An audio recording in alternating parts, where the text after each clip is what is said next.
Et bonjour à tous et bienvenue sur cette nouvelle vidéo. Aujourd'hui, on va parler d'un petit tournevis de précision que j'ai trouvé chez Action, qui coûte pas très cher et qui a l'air assez sympathique d'utilisation.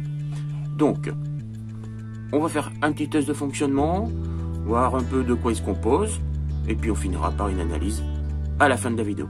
Mais bien sûr, comme d'habitude, on n'oublie pas de s'abonner à ma chaîne, d'activer la petite cloche pour recevoir les notifications de mes prochaines vidéos. Et puis on voit ça tout de suite après le générique.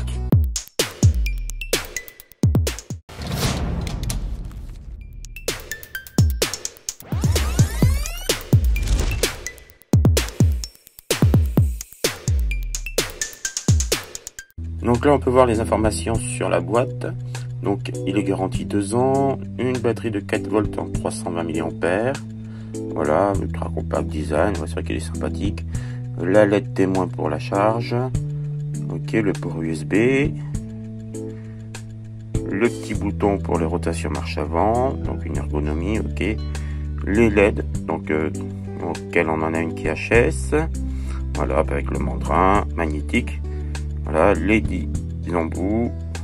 Et bien sûr la base de rangement. Petit passage sur la notice.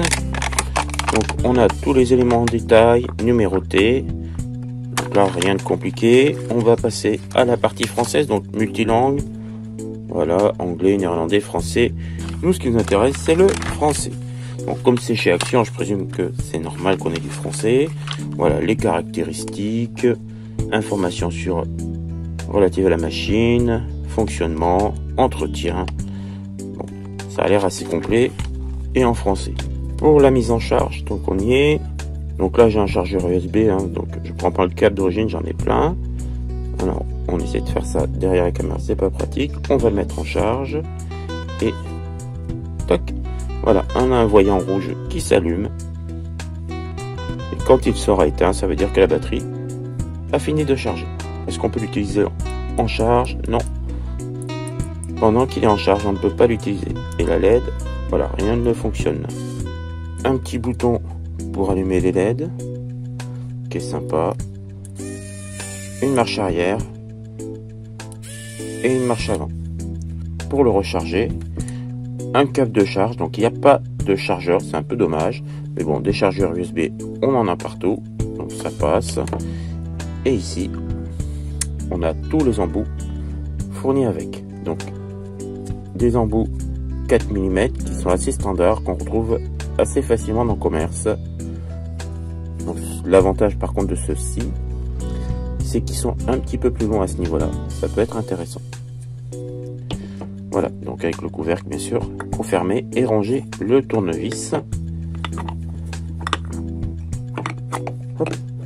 par dessus pour le mettre en position de rangement. Donc j'ai un vieux téléphone, voilà, qui fonctionne plus, donc c'est une marque quelconque. C'est un téléphone de chez Made in China. Alors, il faut peut-être que je l'ouvre. L'ouverture est là. Et puis on va s'exercer, on va voir si ça fonctionne. Donc on enlève la petite batterie. Voilà, puis on va le démonter en utilisant notre tournevis. Donc petit embout cruciforme, on va essayer de le récupérer. On va essayer d'abord celui-ci. Et on va voir si c'est fait, bien sûr, pour les téléphones.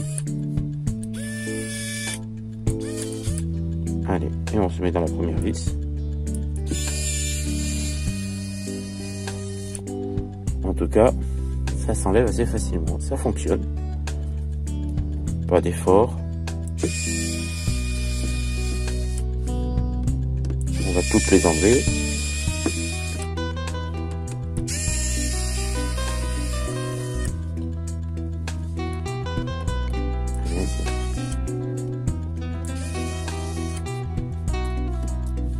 Bon, au côté aimanté, c'est un peu limité.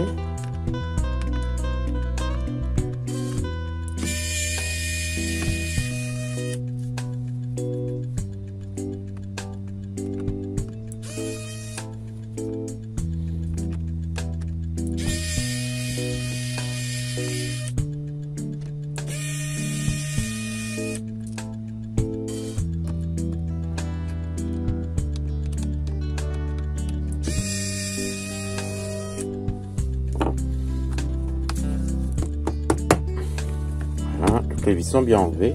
Il n'y a pas d'effort. On n'a pas d'effort dessus, ça a l'air de bien fonctionner. Donc je l'ai pas mis en charge là récemment, mais il fonctionne en tout cas.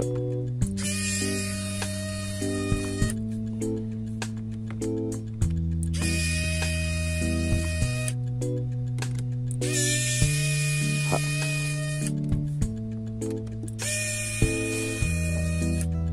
Bon, en tout cas, il fait le travail. Il a l'air sympathique. Je vous dis, une petite LED. Un petit éclairage à LED qui peut être sympa. Voilà. Ah, j'en ai une qui marche pas dessus. Ah. Et on voit, il y a une petite LED qui fonctionne pas très bien. Bon, un petit défaut. On regarde un petit peu, on va éteindre la lumière. On va regarder un petit peu les caractéristiques.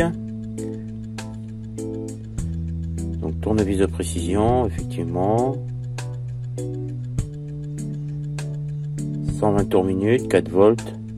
Un petit numéro de série, donc je préconise bien sûr de lire la notice.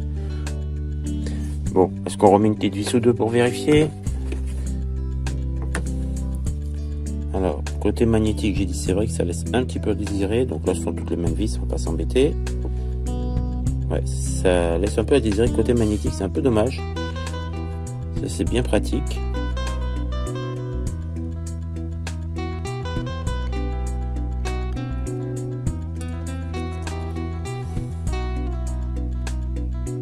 Voilà. Hop, puis on va en revisser une.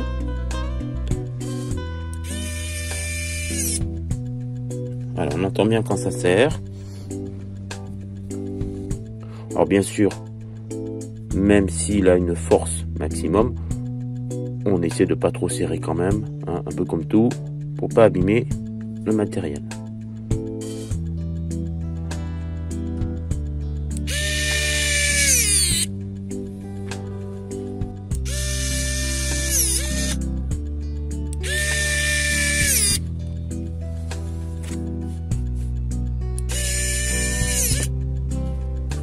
Bon, ben voilà, on arrive à la fin. Comme vous avez pu voir, pas très compliqué d'utilisation, ça a été assez rapide hein, pour faire le test de fonctionnement sur un smartphone, juste pour démonter quelques petites vis. Donc, moi je l'ai acheté principalement pour ça, pour démonter des téléphones. J'ai trouvé qu'il était assez pratique d'utilisation. Bon, on peut s'en servir pour autre chose, bien sûr, appareil photo ou autre. Voilà, j'ai déjà testé sur quelque chose d'un peu plus résistant. Bon, c'est pas très efficace dès qu'on demande un peu trop de force. Là, pour les téléphones, pas de problème. Voilà. Au niveau maniabilité, bah, il est assez agréable. Un seul bouton, je rappelle, marche avant, marche arrière.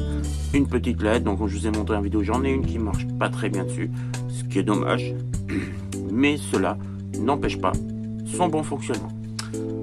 Voilà. Bon, dans l'ensemble, j'en suis assez content. Bon, à voir dans le temps. Mais sinon, pas de problème. Voilà, si cette vidéo vous a plu, bien sûr, n'hésitez pas à laisser un petit pouce bleu, un commentaire si vous avez des questions. Et puis, je vous dis à une prochaine vidéo. Salut, ciao, ciao!